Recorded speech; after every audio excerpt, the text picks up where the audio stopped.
दोस्तों कल हम लोगों ने जाना था लिस्ट के बारे में। हम लोग लिस्ट कैसे बना सकते हैं, लिस्ट क्यों बनानी चाहिए, नेटवर्क मार्केटिंग में सक्सेस होने के लिए लिस्ट बनाना जरूरी क्यों है। आज हम लोग सीखेंगे उस लिस्ट के ऊपर हमें काम कैसे करना है।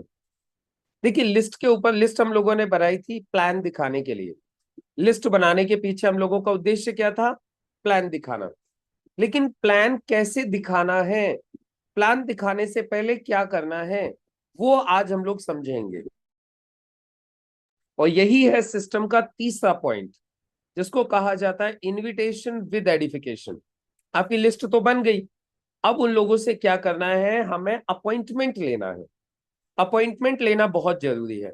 बिना अपॉइंटमेंट के हमें कभी भी किसी को जाके प्लान नहीं दिखाना चाहिए, क्योंकि हर व्यक्ति अपनी अपनी उलझनों में अपने अपने काम में बिजी है। तो यदि आप किसी को अचानक जाके प्लान दिखाओगे तो हो सकता है वो अपने काम में बिजी होने की वजह से आपके काम को ध्यान से सुन ना सके। तो इसलिए क्या है कि आपका समय बेकार हो जाएगा, एनर्जी बेकार हो जाएगी, पैसा बेकार हो जाएगा, यदि आप किसी व्यक्ति को बिना अपॉइंटमेंट लिए जाके प्लान दिखाओगे तो इसीलिए ये तीसरा पॉइंट बहुत इंपॉर्टेंट है, जो ये कहता है कि किसी भी व्यक्ति को प्लान दिखाने से पहले उसे महत्व बता के उसे आमंत्रित कीजिए, उसे इंपॉर्टेंस के साथ उसे इनवाइट कीजिए आपके काम की जानकारी लेने के लिए, उससे अपॉइंटमेंट सेट कर लीजिए। अब इसमें आपको दो तीन बातों का ध्यान रखना होता है, स्पेशली इस पॉइंट के साथ। पहली बात क्या है कि इनविटेशन आपका हमेशा शॉर्ट में होना चाहिए। इसीलिए एक फॉर्मूला यहाँ पे काम करता है, जिसको बोलते हैं किस formula. Keep it simple and short. आपको जो बातें करनी होती है वो शॉर्ट में करनी चाहिए। इनविटेशन ज्यादा लंबा नहीं होना चाहिए। फोन के ऊपर इनविटेशन करिए मगर थोड़ा शॉर्ट करिए। इसके अलावा जब भी आप इनविटेशन करें तो इस सीक्वेंस में करिए। ये फॉर्म एक फॉर्मूला है जो सीक्वेंस बताता है कि हमें जब सामने वाले से बातें करनी है तो हमें किस सीक्वेंस में करनी है। सबसे पहले उसके परिवार के बारे में बातें कीजिए, फिर उसके काम धंधे के बारे में बातें कीजिए, फिर उसके जीवन में और नया क्या चल रहा है वो पूछिए, और फिर लास्ट में उसको अपना मैसेज दीजिए और टाइम सेट कीजिए। तो इन चीजों का हमें ध्यान रखना होता है। इसके अलावा तीसरी एक चीज का ध्यान और रखना है, इनविटेशन में प्रेजेंटेशन नहीं होना चाहिए। इनविटेशन में सिर्फ इनविटेशन होना चाहिए। यानी इनविटेशन में हमें बिजनेस की कोई बात नहीं करनी है, बिजनेस के बारे में उसको कुछ भी नहीं बताना है। हमें यहाँ पे क्यूरियोसिटी डेवलप करनी है, हमें यहाँ पे सस्पेंस क्रिएट करना होता है।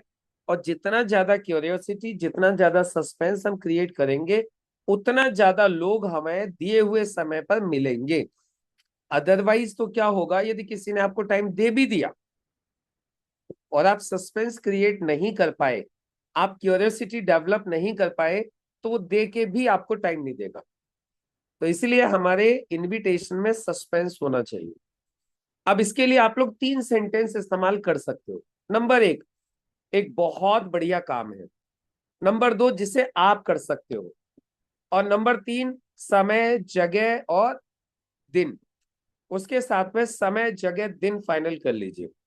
इस तरीके से ये तीन बातें बोल के आप उससे अपनी बात रख सकते हो, इनविटेशन कर सकते हो, अपॉइंटमेंट ले सकते हो। अब इसमें यदि सामने वाले का सवाल आता है भाई क्या है, तो आप उसको बोल सकते हो, वो बैठ के देखेंगे, क्योंकि फोन पे मैं बता नहीं पाऊंगा आपको, क्योंकि कुछ चीजें दिखाने की है। बस हम कब मिल सकते हैं। और अब इन्हीं तीन सेंटेंसेस को आप अपने अपने तरीके से बोल सकते हो। एक अच्छा काम है, एक पार्ट टाइम ऑफर है, एक फुल टाइम ऑफर है, मुझे आपकी एक सलाह चाहिए, मैंने एक काम शुरू किया है उसके बारे में मुझे आपसे डिस्कस करना है, उसका बेनिफिट आपको मिल सके उसके लिए मुझे आपसे बैठ के प्लानिंग करनी है। बस ये बातें आपको करनी है। और कुछ चीजें बोलने से आपको बचना है, जैसे मीटिंग, कंपनी, स्कीम, जोड़ना, मेंबर बनाना, सामान खरीदना आदि शब्दों से बचना है। इन चीजों का इस्तेमाल नहीं करना है, क्योंकि ये चीजें इस्तेमाल करने की वजह से क्या हो जाता है, वो सामने वाला व्यक्ति आपसे और ज्यादा सवाल पूछता जाता है, जिसकी वजह से वो सस्पेंस खत्म हो जाता है। तो हमें इन चीजों को बोलने से बचना है। तो दोस्तों इस तरीके से हमें जो लिस्ट हमने बनाई है, उस उन लिस्ट के लोगों को हमें प्लान दिखाने से पहले प्लान दिखाने के लिए उनसे अपॉइंटमेंट सेट करना होता है।